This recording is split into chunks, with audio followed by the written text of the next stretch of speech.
So you've come here for the truth. Well, we've got the truth and nothing but the truth. Here are your hosts, Robert A. Bianchi and David J. Bruno. Welcome to WMTR Radio's Nothing But the Truth with your host, Bob Bianchi and Dave Bruno. Every Saturday at 10:30, it is a show about mindset and the best of the best. And Dave, you got another great guy. How you doing? Excellent. Brett. Oh, by the way, Bob, happy birthday. Oh, it is Bob's birthday today. We're filming this on the 15th, but happy birthday, Bob. It's been a pleasure not only to be an assistant prosecutor underneath you, but partner at the Bianchi Law Group. Well, I appreciate it. Thank you very much. To many to come as well. But we have Brett Sikora, actually a friend. We went to the same high school, and I see him from afar on social media with the value-based stories and reels, and he's a real estate agent. He's an agent and broker. He's been an agent since 2007, and he launched the Sikora Group in 2016, which is a real estate company that represents sellers and buyers in real estate. But the thing I'm most impressed, it's not just the success on the real estate in the real estate sector. It's the value that you provide to people learning social media or how to get more customers in the real estate industry. Yeah. So thank you for coming on Nothing But the Truth. It is a pleasure to have you. No, I appreciate you guys having me on here. It's going to be some fun. Yeah, for sure. You know, Brett, one of the reasons that we start doing this is that, and I love having you because your field is so different from anything that we do, but we want to look at excellence and mindset across all spheres. And you're at the top of your game. So just, if you could, just right off the bat, tell us a little bit about your mindset or what you feel, how important mindset is towards your successes and motivating your team, because you supervise a lot of people. Yeah, no, 100%. And having been licensed from 2007 when the market crashed, it was not a fun time. I was 21 at the time. I feel like I kind of stumbled through for my first 6 years as a realtor. And from there, that's when I really started to develop the mindset. Was in 2013. I started to learn about mindset. I think I was 27 at the time. So it started to become more of a buzzword. Grit was coming around. Some of those books were being written. And I realized that the way that I was doing things, if I wanted to grow and I really wanted to scale a large organization, I needed to change my mindset. I needed to change the way that I interacted with clients, the way that I saw people and kind of created those I may lose a sale, but I'll never lose a client mentality. And I feel like because of that, it started to release the attachment and just, I don't know, I want to say it was like rocket fuel as a result of that. So, yeah, no, I was going to say, when I was prosecutor, mindset was big with me, always has been. Something, it's funny you mentioned 2013 because that's when I left and I was doing a course, Joyful Journey, around the country and even internationally.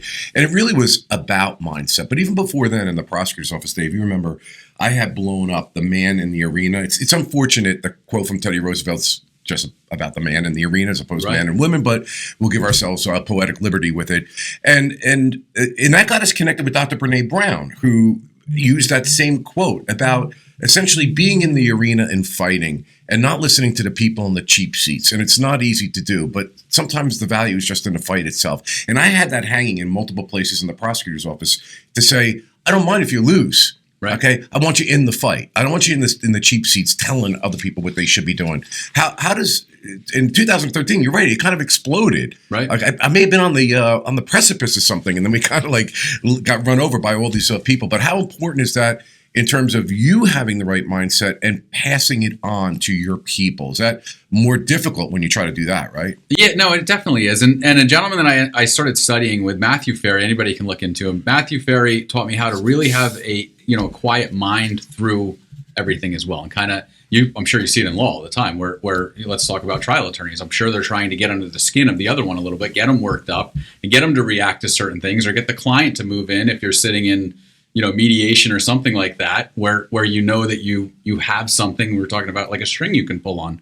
And what I really studied is disconnecting the programming behind what's actually like triggering that emotion. So my wife, which is not as good of a thing, always says you have zero emotion whatsoever. And I've been able to get it, so much under control where it becomes a decision based on how I want to react in certain moments. In regards to leadership and actually making the agents, better in regards to how they're going to perform in where I feel like agents really die is they get so caught up on the outcome of certain scenarios that are not, could be completely out of their control, or we're talking about that canoe earlier and the, people falling out towards the end of the boat, or they're creating a hypothetical scenario that doesn't exist in their mind. I had an agent call me where 5 hours of his morning was freaking out that the seller didn't sign the offer that came through. And I'm like, okay, well, did she say she's not going to sign? And he's like, no. And I'm like, okay, well, you're putting that out into the universe right now. You don't know what's going to happen. 15 minutes later, he gets a text, she signed. I'm like, okay, great. You just ruined 5 hours of your day. Right. On a hypothetical that never happened. Yeah. You're speaking my language. I always use the example of this person I know. That when they're in their 30s, were like, my life's terrible right now, but my 20s were the best time of my life. And then they get into their 40s and they were talking about my 40s are terrible, my 30s were the best time of my life, and so on and so forth. And what I think that really is to the point you bring up, and we talk this about with our clients all the time. You have these emotions and these thoughts, 99% of which are doom and gloom that are not going to come true. So what this person was doing is that they were actually looking back at what was really happening as opposed to the fear and negativity that they had in their brain that never occurred. That is such an unbelievable insight that you have. And I think a lot of people suffer from that. Yeah. Yeah, you talk about Matthew Ferry, and I haven't listened to his content, but I think it is so important to get good content nowadays. I mean, what we've learned from COVID is all of the resources that are available to us in the form of podcasts and courses and books. It's not just a few different channels nowadays, right? And I think probably you bring that up for a very good reason. That was a very impactful individual that taught you some things.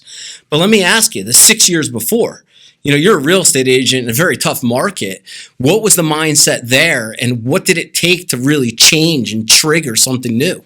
Well, that was the problem. I mean, I found myself and don't get me wrong, I did well as a realtor early on too. I just never broke through to that next ceiling.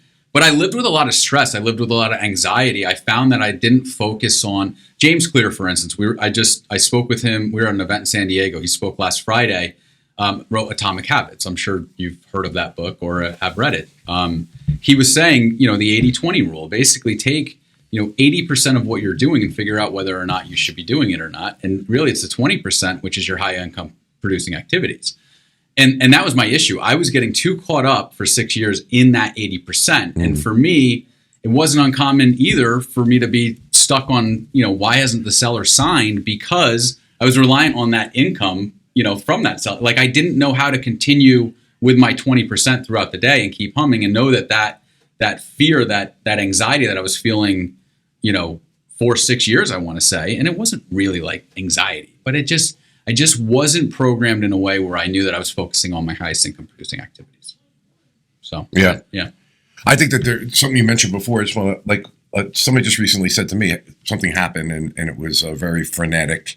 And people were very emotional about it. And I tend to get very linear when that happens. I tend to take the static and throw it out. And they said to me, how could you be like that? You were like thinking so logically. And I think a lot of it has to do maybe being a trial lawyer, but more so when I was an EMT.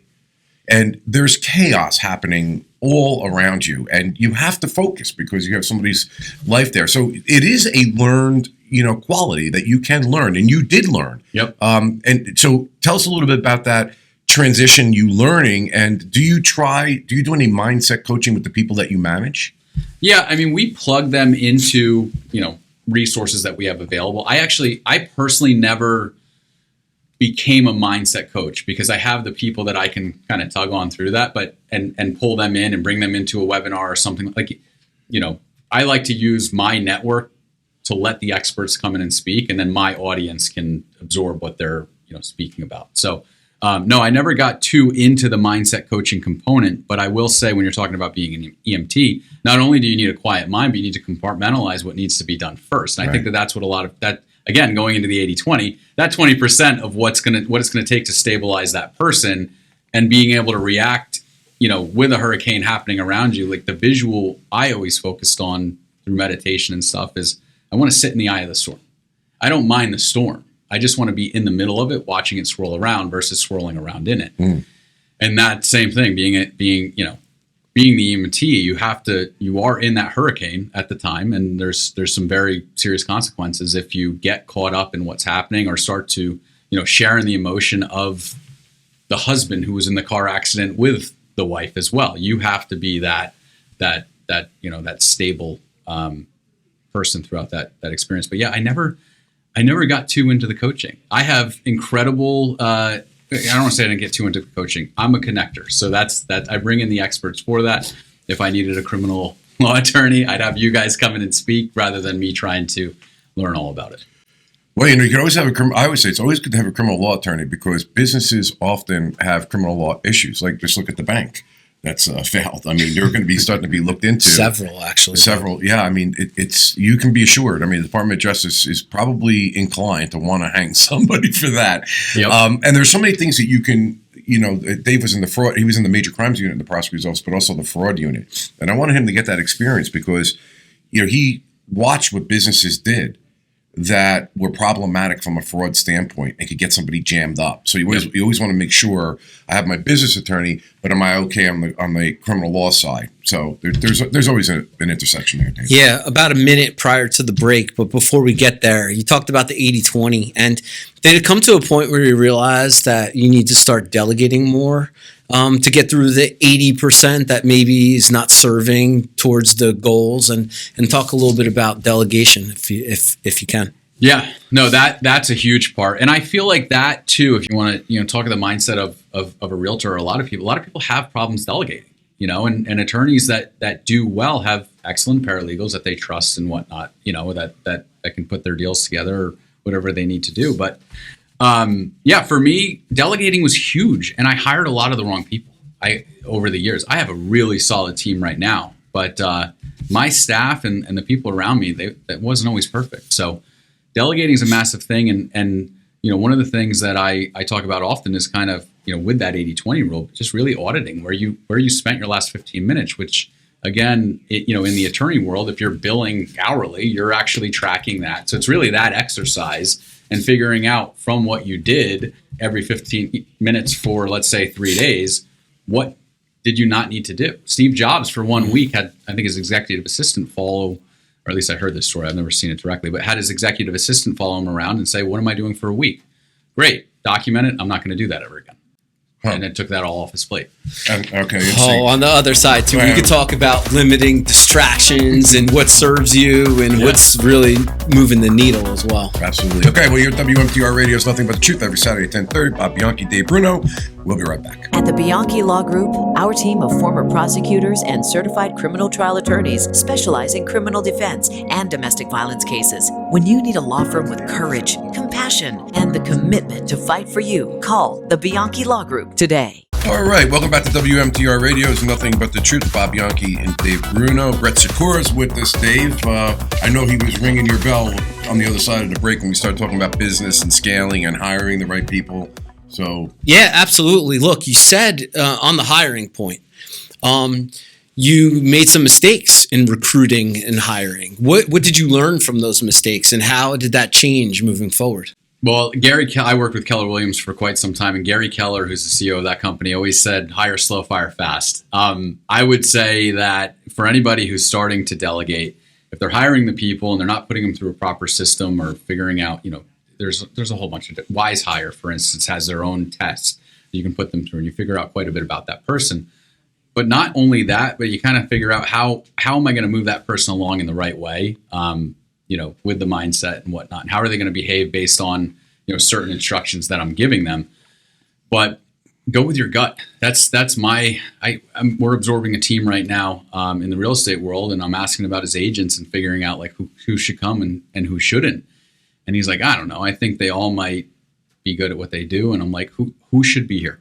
Who should be here? And he's like, 2, maybe 1. I'm like, those are our 2. We'll see if we can coach up that other one. And that's the whole, aspect of the staff side of things. Anytime I've ever delayed a fire, the second I finally do fire it or fire that person or let that person go or part ways, it's like you can breathe again.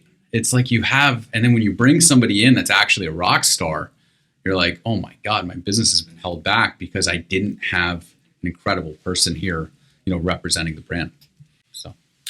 Yeah, this also sometimes you can't fire people, like say if you're in government service and there's contracts, but hiring the right people is so important and getting rid of them. But when you can't get rid of them, what I found interesting was that sometimes people were just such poor performers and bad mindset, bad attitudes. And you're like, oh my goodness. But then you move them to a different section of something that's, get them out of there. And then all of a sudden they thrive. It's kind of a strange thing. And I came to that realization that, we have to be much more mindful of what their background is like, what their skill set is, and not to put them in a position where they're not going to succeed. Have you had experience with that as well? Yeah, 100%. And that too is, and I feel like in keeping the staff's mindset right, we'll say, like for right now, we just went through the last 6 months. There was a certain slowdown in revenue, and the rate hikes threw us off. Nobody would sell their home because they didn't want to go get rid of 2.5% interest rate and get a 7%. So we had to watch that. But now we're coming in and we're snowballing back, heavily. And I'm saying to my staff, listen, I know it's going to sink for the next 6 weeks, but May 1st, we'll make another hire in your department. I want you to start seeing let's identify what you don't like doing, and let's hire somebody for that. And then let's go to this department and do the exact same thing. So it really is, it's almost like that 15-minute drill, or that 80-20 for the staff as well, and figuring out what do you really like about your job, and that makes it easier to start moving them in that way because they'll perform better. And what do you hate about it? What makes your skin crawl? Great. You only have to do that for like another 8 weeks. We're going to hire somebody for that, assuming that the business continues to grow in the way that it's growing right now. But I find that if you identify what they love about their job, they're going to perform better if they're focused in on that. And I feel like too, if you give people that date, that push, that's something to look forward to, even if they're doing the crappy stuff that they're not crazy about, it gives them a reason to want to show up and play all out. Even for us, it's like, great, I'm going to retire when I'm 65. Great. I'm only 36. I've got a lot of years left. I don't know when I'm actually going to retire. But point being is I play that game in my head where like, when this, then that, So it just helps me get through the day-to-day grind. I think COVID was also the great equalizer. It really showed who had the resiliency and who didn't. I mean, some people did well in COVID based on the nature of, the horror of it, what industry they were in, but a lot of people didn't. Right. And what we noticed on our end was a lot of people get return emails back that would just say, reminded me of my cousin Vinny, closed due to flu, closed due to COVID, and they weren't doing anything. And we did a lot of work, self-identification. I mean, the phones weren't ringing. The courts were not in session. And that you can look at that, not that we didn't. It's kind of ominous, when it occurred. But I remember talking to Dave probably within a week of it shutting down, saying, we can't just be sitting here and doing nothing. I don't care, whatever it is, we got to do something that we're going to work through this or on the other end. Did you notice businesses kind of falling apart and other businesses thriving? And how about your business? And do you think that that's from a company mindset perspective, that's where they were able to succeed? Yeah, I would say so we do weekly team meetings. They used to be in the office. We were in Hoboken, New Jersey. I lived in Hoboken when COVID came around. Hoboken, Mayor Ravi Bala, he was the first city to shut down in the United States. So they closed retail, they closed office. And we were all kind of working from home after, I think it was March 13th. It was Friday the 13th was our last Friday in the office. We knew that the mindset of the agents and of the staff was going to get thrown off with the I don't want to say we went to war, but it was a similar vibe. Like the world was shut down, specifically in northern Jersey, and the closer you got to New York City, the weirder it got. You're walking around on empty streets and stuff. So what we did is we huddled together. We had I went from the weekly meeting to daily meetings, 10 a.m. check-ins. We were like, great, how's everybody doing? Boom, boom, boom. Everybody good? How's your family? Does anybody have COVID? And we're just, keeping a pulse and almost just becoming a family. And then at 5 p.m. we would hop in that. I don't remember what the app was, but we'd hop in and do social happy hours with the whole team too. And like just those two things kept people running and checking on their clients in the right way and making sure that they're actually still adding value to the consumer through that, and knowing that you can't force a transaction. The fact that, like, yes, I want to say 70% of our deals blew up. People were getting furloughed. Like, it was a very volatile market that we were experiencing. And with that, we were just, strong mindset coming through, making sure that we were doing the proper touch points to stay as close to them in that virtual world where we couldn't go out and see them. So, wow. Let's talk. Oh, God. Sorry to cut you off. Saying, unfortunately, I work for a company that was used to being virtual. We were cloud-based, whereas, I saw it. Talking about companies falling apart, I saw agents, realtors that had closings and didn't know how they were going to get paid on their deal because the person who cut the checks wasn't allowed in the office. So like there were weird things that came about from COVID first hitting. But, do you find like we feel this way? Like actually, COVID was a benefit to us in an odd, peculiar way because it made us really look at things different. It changed our mindset in a lot of ways, and we look at it now. We're like, we're a completely different business in a positive way than we were before COVID because of COVID. How about you? Yeah, and I think that's exactly what we were talking about before we hopped on this. The audience that you're able to create as well, and the way that you can, like we always think, does this need to be done in person, or can we do it virtually, or can we record this meeting and replay this meeting and make it of value, for trainings going forward? And I think there's a lot of efficiencies for us that came. As a result of COVID, and the way that, we'll still run our P&L with similar percentages, but we're more focused on, company growth versus having a super large brick and mortar office. Right. And honestly, we've had the bigger offices since COVID, and people just have not come back. Yeah. There's more people than I've seen in a very long time. So kudos to you guys for getting people in the office. Yeah, no, it's and I'm not even sure if I want them back. I mean, they're doing. I mean, I'll tell you what, during COVID, I felt like I was working like a dog. I don't know, when you're working home, I was working harder. So yeah, I mean, we're realizing that we don't need all this space. And when people are here, it's because they want to be, right? Sure. But they're still working just as hard on the client's cases, and we're able to monitor and track it in ways we never did before COVID. Right. Just like you. I mean, there's 7 lawyers at the Bianchi Law Group, and only 2 of them are here today. Yeah. And that's me and Bob. Yeah. So you 5 out there, hope you're having a good day. We are remote. You're seeing paralegals and office managers and legal assistants and marketing, right? So yeah, we have this operation, but we have huddles. We call them huddles. Yep. We used to be every single day. We had to scale it back to Monday, Wednesday, and Friday, where the whole team's on and we talk about all of our cases together. And yeah, we've seen value too. But let me get into digital, because that's really where I see you most. You got these videos coming out for agents, right, for customers, and really high value type content delivering on the social platforms. So tell me a little bit about that strategy. I mean, you're doing an excellent job, and I think a lot of people could learn from it. I mean, you got a lot of reach. Yeah. I mean, you're doing a lot. Yeah, I think any business could benefit by how you did this. Yeah, 100%. I mean, honestly, people are like, well, what do you talk about? I'm like, well, what are the problems right now? Like agents are dealing with revenue issues right now. There's slowdowns, there's inconsistencies in their income. So I'm going to talk to that. That's what I'm going to pick, and I'm going to lean in on that. And I'm going to also have the solution for that. There's also no inventory right now. There's a huge inventory issue, or rates are higher, whatever you want. I'll go lean in on that very heavily as well. And then I'll also point out how, like, let's use our competition as an example. If you're working with another real estate agent right now to purchase a home in Morris County, are they only showing you homes that are on the market, or are they showing you the off-market properties as well? And a lot of times they're like, no, I'm only getting the things that are coming through Zillow. Great. Well, keep seeing that with them. I don't care. You can buy on market with them. But if you want to buy, at a lower price point, reach out to us. We have the largest team in the area, and we have a lot of off-market that comes across. A seller that might say, hey, I have 3 kids at home. I can't be on the market. I can't sell my home. But if I could get $795, I would sell it. So that's a differentiator. I mean, that's high value content, and I'll just run in and kind of punch on those certain things. So that's the same thing I would say for attorneys or anybody that's listening. What is, or let's go into mindset. How do you have a quiet mind? How do you operate, throughout absolute chaos with a quiet mind? Actually, at the end of the year, a lot of realtors, one of my messages was, you made a lot of money. Where'd it go? So. Mm-hmm. Sure.